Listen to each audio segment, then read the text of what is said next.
오늘은 잠언서 28장 통해서 의로운 삶으로의 초대라는 제목으로 같이 이제 은혜 나누겠습니다.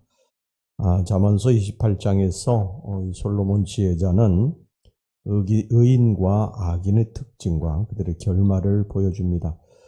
여기서 의인이라고 하는 것은 아주 죄가 없는 완전한 자를 말하는 게 아닙니다. 성경에 노아를 당대의 의인이라고 그렇게 말씀했고, 에스겔서에 보면요, 다니엘이나 욥을 의인이라고 했는데, 여기서 의인이라고 하는 것은 죄가 없는 자를 말하는 것이 아니라, 비록 죄 가운데 태어나긴 했지만은 주의 은혜와 능력으로 새 사람을 입고 하나님의 말씀을 쫓아 살기로 작정하고 헌신한 자로 보는 것이 옳습니다. 이렇게 볼 때 악인은 그 반대되는 자라고 할 수가 있겠죠. 즉 남을 해치고 부도덕한 일을 자행하는 자를 포함해서 하나님의 말씀을 지키며 살지 않는, 하나님 말씀과 무관하게 사는 자를 가리킨다고 할 수가 있습니다. 의인은 그저 단순히 선하고 착하다 해서 의인이 아니라 주의 말씀을 쫓아서 자신의 몸과 마음을 들여야 의인인 것입니다. 자, 이제 지혜자의 가르침을 통해서 의인의 선한 삶이라고 하는 것이 무엇인가 좀 살펴보도록 하겠습니다. 첫 번째, 의인은 어려움에 처해서도 담대합니다. 오늘 본문의 1절 말씀 보겠습니다.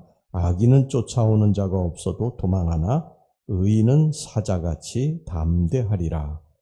이 가랑잎만 떨어져도 종이 도망간다, 그런 속담이 있습니다. 이는 죄 지은 사람의 상태가 얼마나 불안한가 하는 것을 단적으로 보여주는 그런 말인데요.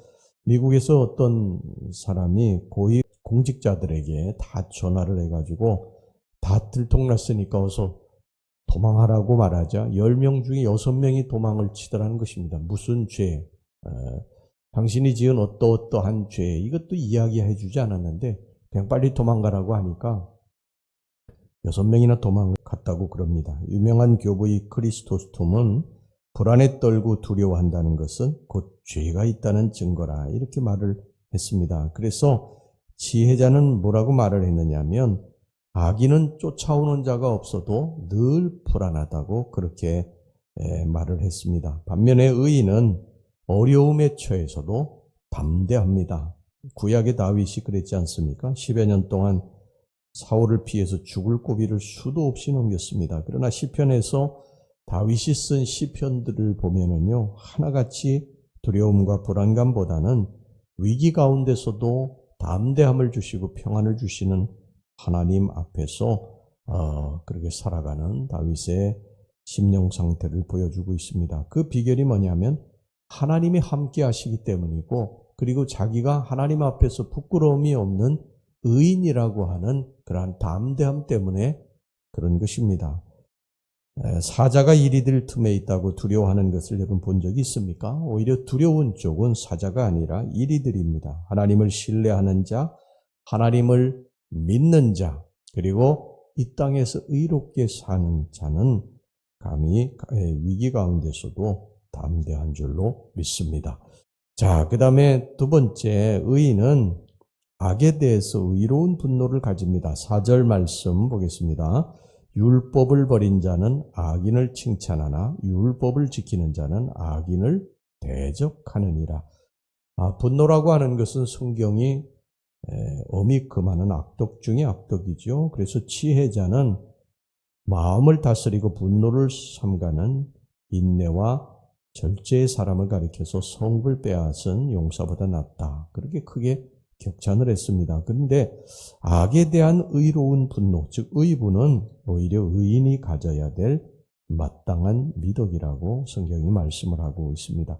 우리는 흔히 매사에 참고 인내하는 것이 능사라고 생각하는 경향이 있는데, 불의와 불법을 보고도 참고 지나가는 것은 미덕이 아니라 불법을 묵인하고 인정하는 동류의 불법이라는 것입니다. 따라서 이런 행위는 불의에 동참하는 매우 사악한 죄악이고 의로운 자가 취해야 될 도리가 아닙니다.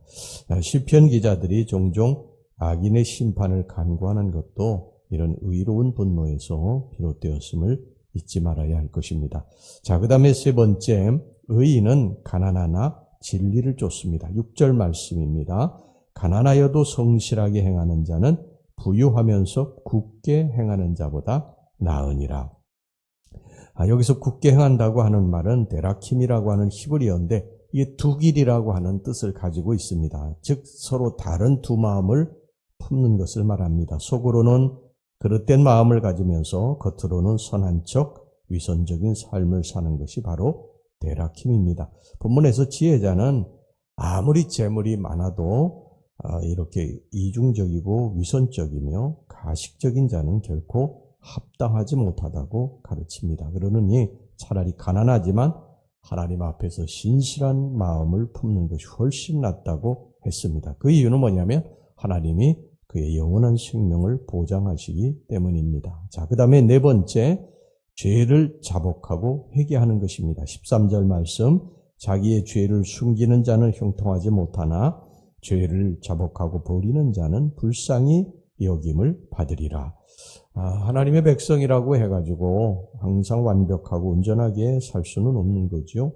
왜냐하면 죄 가운데 태어나가지고 타락하고 부패한 세상을 살아가는 인생이기 때문에 성도는 너나 할 것 없이 항상 죄의 유혹에 노출되어 있기 때문입니다. 문제는 이 죄악이 아주 습관적이고 계획적이고 의도적인 범죄인가 아니면 연약한 육신으로 말미암아 우발적으로 범하는 회개 가능한 죄악인가 하는 것입니다. 물론 이제 전자의 경우는요, 의도적으로 아주 계획적으로 짓는 죄는 이것은 하나님께서 아주 싫어하시고 하나님께서 결코 용서하지 않는 그런 죄악이지만 후자의 경우는 우리가 우발적으로 짓는 죄는 주의 백성으로서 어쩔 수 없이 또 짓는 죄도 있지 않습니까? 그런데 하나님께서는 이 후자에 짓는 어쩔 수 없이 짓는 우발적인 죄는 회개할 수 있는 길을 열어놓으셨어요. 그래서 지혜자는 죄를 자복하고 버리는 자는 불쌍히 여김을 받으리라 이렇게 말씀을 하고 있습니다. 세상에서 결코 100% 완전한 사람이 없을진데 성도는 항상 자신을 돌아보아서 잘못을 뉘우치고 회개함으로 거룩하고 성결한 삶을 살기 위해 노력해야 할 줄로 믿습니다.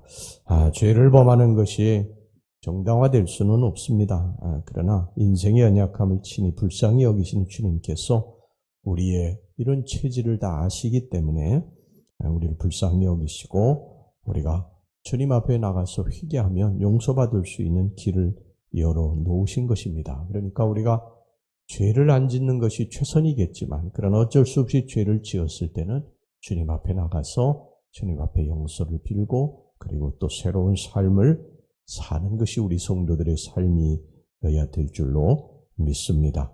자, 이렇게 볼 때 이제 의로운 자와 불의한 자의 구분과 한계는 명확합니다. 그것은 하나님의 말씀에 복종해서 하나님 중심에서 하나님 제일주의의 삶을 사느냐 아니면 세상과 육신의 소욕을 쫓아 자기 중심적인 삶을 사느냐 하는 것입니다. 그렇다면 과연 우리는 여호와를 찾고 경외하며 의지하는 삶을 살고 있느냐 아니면 여전히 하나님과 무관하게 자신의 유익만을 추구하며 자신을 의지하고 세상 재물과 수단을 최고의 해결사로 신봉하고 있느냐 이것인데 바로 이것에 대해서 우리 자신들에게 스스로 물어보고요. 잘못된 것이 있으면 고치고 여호와께로 돌아와서 여호와 앞에서 우리가 여호와의 손을 잡고 삶을 살아야 될 줄로 믿습니다. 이것이 의로운 삶인 줄로 믿습니다. 기도하겠습니다. 하나님 아버지, 오늘 이 잠언서 28장에서 의인의 선한 삶이 무엇인가 가르쳐 주셨습니다.